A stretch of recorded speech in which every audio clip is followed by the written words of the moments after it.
Muslims, we give respect to the Quran, alhamdulillah. But many of us, they go beyond the limit.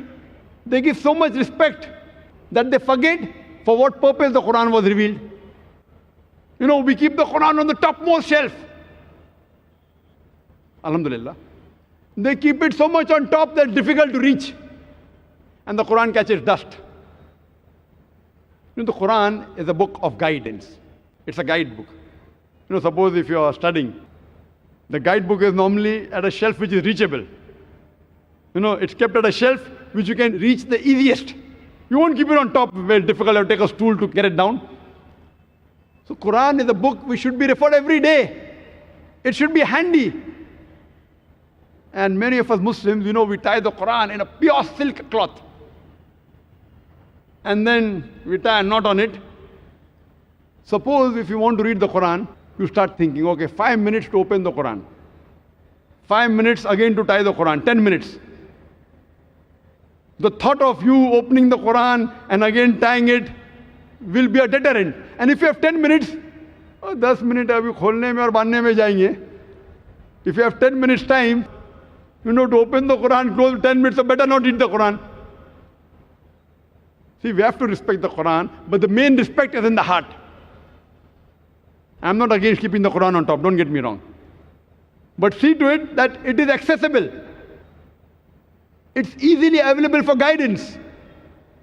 Many of us Muslims, before touching the Quran, we scrutinize 1,000 things as though it's an RDX bomb. Quran, wearing shoes, can I touch the Quran? Can I read the Quran while standing? Can I read it in the office? All these things, they prevent you from reading the Quran.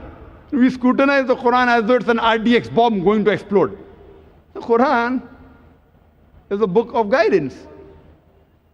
That's the reason many of us Indians object to, the Arabs, mashallah, the way they treat the Quran, they give respect.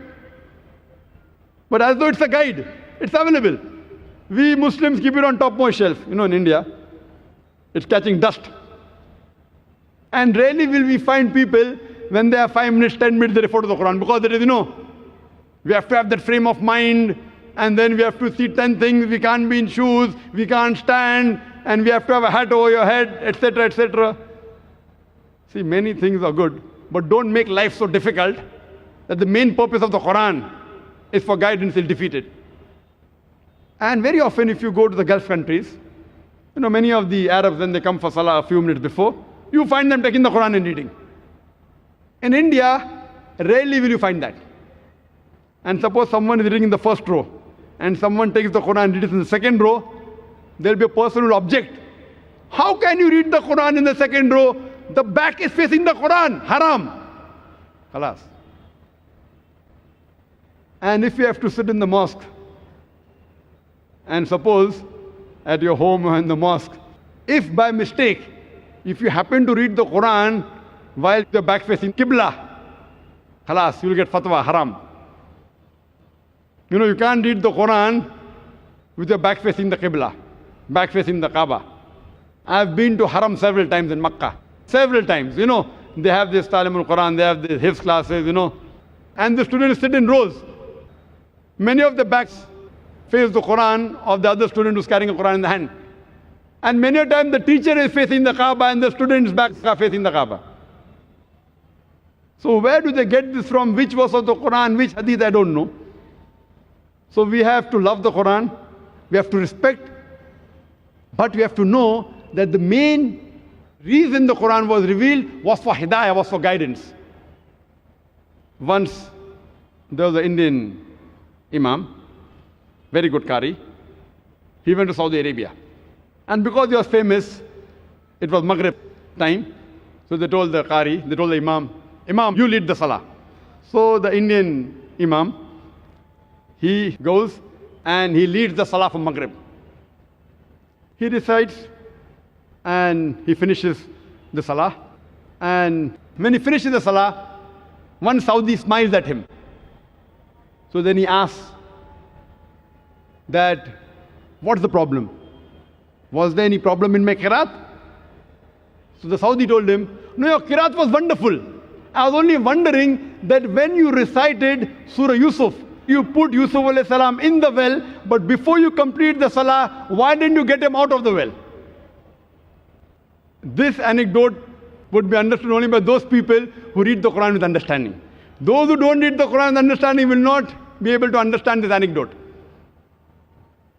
The Saudi was telling him, if you read Surah Yusuf, it speaks about the story of Yusuf Islam, that how he was betrayed by his brothers, and his brothers put him in the well, and later a caravan comes, and Yusuf Islam is got out of the well. So the Saudi tells him that you recited very well, but in your salah you put Yusuf Islam in the well, but at least before ending the salah you should have brought him out of the well. That means we start the surah from anywhere, and we end it anywhere without realizing, have we completed the meaning or not? We Muslims, we have several excuses for not reading the Quran with understanding. And we always give excuses for not reading. We have the time to read books, volumes, memorize them, but the glorious Quran, which is the last and final revelation of Allah subhanahu wa ta'ala, unfortunately, we don't take out time to read the message of our Creator Allah subhanahu wa ta'ala.